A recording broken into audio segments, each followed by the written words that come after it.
그 당시 왕의 부인이었던 이세벨이라는 사람이 이 대결에서 져서 이 바알 선지자들이 죽었다는 이야기를 듣고 내가 이 엘리야를 가만두지 않겠다 해서 군사를 보내서 엘리야를 죽여라고 합니다. 갈멜산에서 그토록 당당했던 엘리야는 쪼그라들었습니다. 죽을 위기에 초조해진 그는 살기 위해 도망쳤습니다. 쥐처럼 도망쳤어요. 혼자 도망친 게 아니라 시종과 함께 도망쳤습니다. 어디까지 갔습니까? 부엘세바라는 곳까지 갔어요. 그런데 혹시 모를 그 위험을 제거하기 위해 이 시종도 부엘세바에 놓아두고 그는 광야로 냅다 다시 달아났습니다. 한참을 갔습니다. 하루 종일 그 광야길을 걸었던 것 같습니다. 그러다 한 로뎀나무 밑에 앉아서 이렇게 기도합니다. 여호와여, 이제 다 끝났습니다. 저의 목숨을 거두어 주십시오.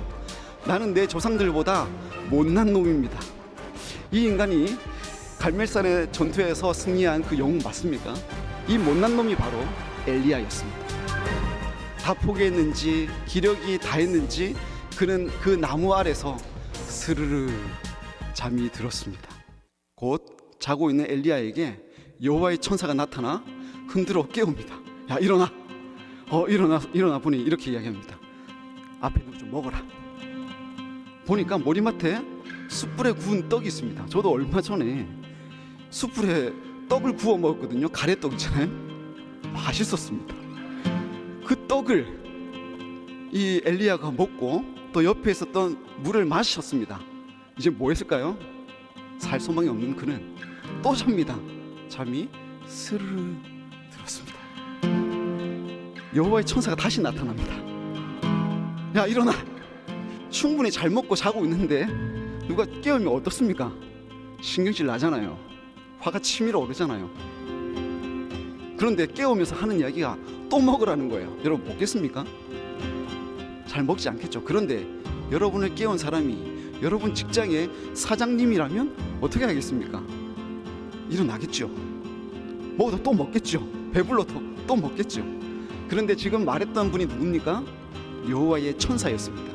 여호와의 사자는 여호와의 말씀을 전하는 존재였습니다. 그럼 이 여호와의 사자가 했던 말은 누구의 말입니까? 여호와 하나님의 말씀이었습니다. 그러니 이 엘리야가 안 먹을 수 있었겠습니까? 이 여호와의 천사가 뭐라고 하는지 자세히 들어보겠습니다. 일어나 먹어라. 아직 갈 길이 멀다. 무슨 말이에요? 갈 곳이 있다는 거예요. 여기에서 누워서 자고 있으면 안 되고 너 지금 어디 멀리 가야 된다는 겁니다.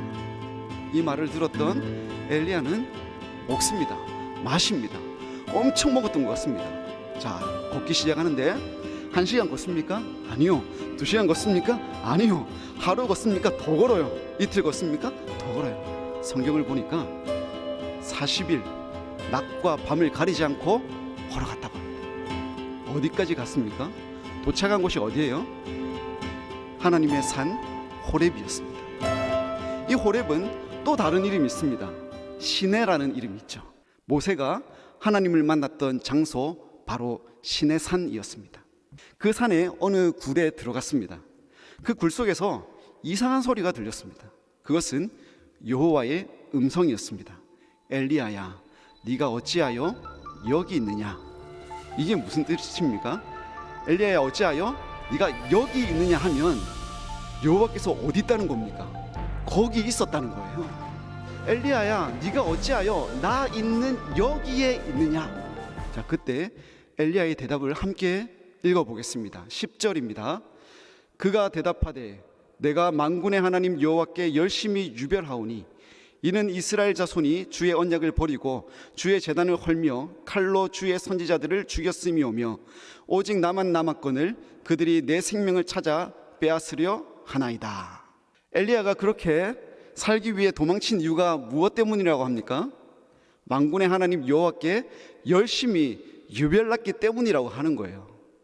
저 거짓 선지자들이 저렇게 판을 치고 막 나를 죽이려고 하니까 했는데 그 이유는 내가 당신을 너무너무 사랑하고 내가 당신을 향한 열정이 가득했기 때문에 이런 일이 벌어졌습니다. 이렇게 이야기한 거예요. 이때 여호와의 말씀이 전해집니다. 너는 나가서 여호와 앞에서 산에 서라. 이때부터 이상한 현상이 벌어집니다. 크고 강한 바람이 산을 가르고 바위를 부수었습니다. 거기 계셨습니까? 없었습니다. 다음에 지진이 벌어졌죠. 거기에 여호와가 있습니까? 없었습니다. 그 후에 불이 타오릅니다. 여호와가 거기에도 없었습니다. 마지막으로 세미한 소리가 들려왔습니다. 엘리야는 거기에 여호와가 있다는 것을 직감하고 겉옷으로 얼굴을 가렸습니다. 그때 그 소리가 엘리야에게 임했습니다. 엘리야야, 네가 어찌하여 여기 있느냐? 사람들은 하나님이 대단한 현상 속에 있다고 생각합니다. 밤하늘에 비가 쏟아지고 천둥이 콱 치면 하나님이 저기 계시겠지. 지진이 일어나고 쓰나미가 어떤 한 지역을 덮어서 초토화시켜버리며 하나님이 저기에 계셨구나. 태풍이 불어서 모든 것을 쓸어버렸을 때 사람들은 하나님의 그 임재를 느끼고 두려워 떱니다. 그러나 오늘 말씀을 보면 하나님은 그런 곳에만 계시지 않았습니다. 물론 갈멜산 전투에서 하늘에서 불을 내리시어 젖어있는 재물들을 살라버리시며 하나님이 살아계시다는 것을 명확히 보여주셨죠. 모르긴 하지만 그때에 엘리야의 어깨는 어떻게 되었겠습니까? 여러분 혹시 요즘 어깨가 올라간다는 이야기 들어보셨습니까? 자기가 잘했다 해가지고 교만해지는 것을 어깨가 올라간다 이렇게 표현하더라고요. 엘리야가 그때 어깨가 쭉 올라가면서 이렇게 말했을 겁니다. 사람들에게 마음속으로 했겠죠. 봐라 이 자식들아, 내가 이분을 모시고 있어. 내가 여호와의 선지자야. 하늘에서 불을 내리고 있는 하나님의 선지자라고. 막 이렇게 우쭐한 마음이 있었을 거예요. 미안하지만 불은 그때뿐이었습니다. 불이 꺼진 후 엘리야는 불을 내린 여호와보다 칼을 들고 찾아오는 이세벨의 군인들이 훨씬 더 무서웠습니다. 침착했고 용감했던 그 엘리야는 초조해졌고 쫄았습니다. 우리를 비추는 거울 같습니다. 하나님께서 뭔가 큰 일을 행했을 때 우리가 그 일을 한 것처럼 우리의 어깨가 올라가지 않습니까? 그 후 다시 공경이 닥치면 무서워서 도망치며 한탄하며 이렇게 말하죠. 다 끝났습니다. 차라리 저를 데려가 주세요. 살고 싶지 않습니다. 빅터 해밀턴이라는 성경학자가 모세라는 사람과 엘리야라는 사람을 비교했습니다. 잠시 집중해 보겠습니다. 모세가 이집트 사람을 죽입니다. 엘리야가 450명의 바알 선지자들을 죽였습니다. 파라오가 모세를 죽이려 했습니다. 이세벨이 엘리야를 죽이려 했습니다. 모세가 생명을 건지기 위해 미디안 땅으로 피신했습니다. 엘리야도 살기 위해 브엘세바와 호렙으로 도망쳤습니다. 모세가 떨기나무 앞으로 나갔습니다. 엘리야도 로뎀나무 앞으로 나갔습니다. 둘 다 천사가 어디선가 나타났습니다. 모세와 하나님의 대화가 있었고 엘리야도 그랬습니다. 이 두 내용에 공통점이 있습니다. 상당히 비슷한데 그 첫 부분은 놀랍도록 우리에게 뭔가를 가르쳐 줍니다. 그 비교의 시작이 열심에 이끌린 사례입니다. 히브리인이었던 모세는 같은 민족 사람이 이집트인에게 고통당하는 것을 견디지 못하고 민족 해방에 열심에 사로잡혀 그는 용기를 내어 어떤 짓을 벌입니까? 이집트인을 죽여버리죠. 그는 민족의 해방자가 아니라 살인자로 낙인 찍혀 미디안 땅으로 도망쳤습니다. 마치 엘리야처럼 갈멜산 전투의 승리 뒤에 영웅이 아닌 도망자가 된 것처럼 모세가 살기 위해 달아났습니다. 이와 비슷한 내용이 하나 더 있습니다. 다소 출신 사울이라는 사람입니다. 그는 유명했던 최고의 랍비 중 한 명이었던 가말리엘이라는 사람의 제자였습니다.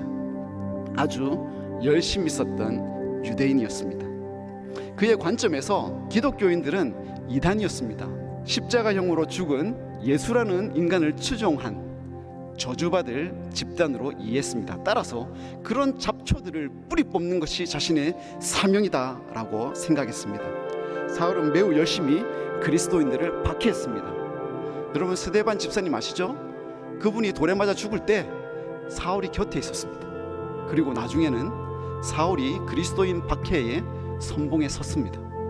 박해하러 가는 길에 갑자기 하늘에서 빛이 비추었습니다. 매우 강렬했습니다. 사울은 땅에 엎드렸습니다. 그때 소리가 들렸습니다. 엘리야에게 들렸던 그 소리처럼 그에게 들려왔습니다. 사울아, 사울아, 네가 어찌하여 나를 박해하느냐? 사울이 물었습니다. 주여, 누구십니까? 다시 소리가 들립니다. 나는 네가 박해하는 예수라. 갈라디아서에는 사울이 예수 그리스도의 이 계시의 사건을 경험한 뒤에 간 곳이 기록되었습니다. 아라비아였습니다. 왜 그는 아라비아로 갔을까요? 갈라디아서 4장 25절에 따르면 바로 그 아라비아에 신의 산이 있었습니다. 이제 이해가 되십니까? 모세가 이집트인을 죽이고 도망친 후 하나님을 만난 신의 산, 엘리야가 갈멜산 전투에서 바알 선지자들을 죽이고 도망치다가 끝내 가게 된 그곳 신의 산, 바로 하나님의 신의 산이 있었던 장소 아라비아로 갔던 곳입니다. 광야와 같았던 장소의 대명사 아라비아에 하나님이 있었습니다. 이집트와 같은 큰 나라가 아니었습니다. 갈멜산처럼 짜릿한 전투가 있는 곳이 아니었습니다. 민민한 장소였습니다. 바로 거기에 하나님이 있었습니다. 이제 이 세 사람의 공통점을 보겠습니다. 그들은 모두 자기가 하는 일이 선이라고 여겼습니다. 물론 그들은 대단히 큰 일을 했습니다. 민족을 압제하는 이민족을 처단하는 일을 했죠. 우상 숭배자들을 제거하는 일을 했지 않습니까? 그리고 이단이라고 생각했던 자들을 처리하는 일에 앞장섰습니다. 모두 하나님이 기뻐하는 큰 일이라고 여겼습니다. 그렇게 크나큰 일들을 할 때 그들은 하나님이 그들과 함께 하신다고 믿었습니다. 그들이 했던 그 일들이 정말 하나님이 원하는 것들이었습니다. 이집트인을 살해하여 히브리 민족을 해방하는 것이 하나님의 뜻이 아니었습니다. 바알 선지자들을 죽이는 것이 하나님의 나라를 세우는 것도 아니었습니다. 너무나 잘 아시겠지만 사울이 그리스도인을 죽이는 것은 하나님이 결코 원하는 것이 아니었습니다. 그런데도 그들은 자기들이 하고 있는 것이 바로 하나님의 뜻이다 라고 믿었습니다. 또한 그런 큰 일들 가운데 하나님의 소리도 없었어요. 마치 큰 바람이나 지진 또는 불 속에서 하나님이 없었던 것들처럼 그들이 행했던 그런 큰 일들 속에 하나님의 소리가 없었습니다. 하늘에서 불을 떨어뜨리는 그 순간에도 하나님의 소리는 그 속에 나타나지 않습니다. 반면 아주 세미한 소리 가운데 하나님의 임재가 있었습니다. 인간이 알아차리지도 못하는 그런 작은 것들 속에 하나님의 크고 놀라운 임재가 있었습니다.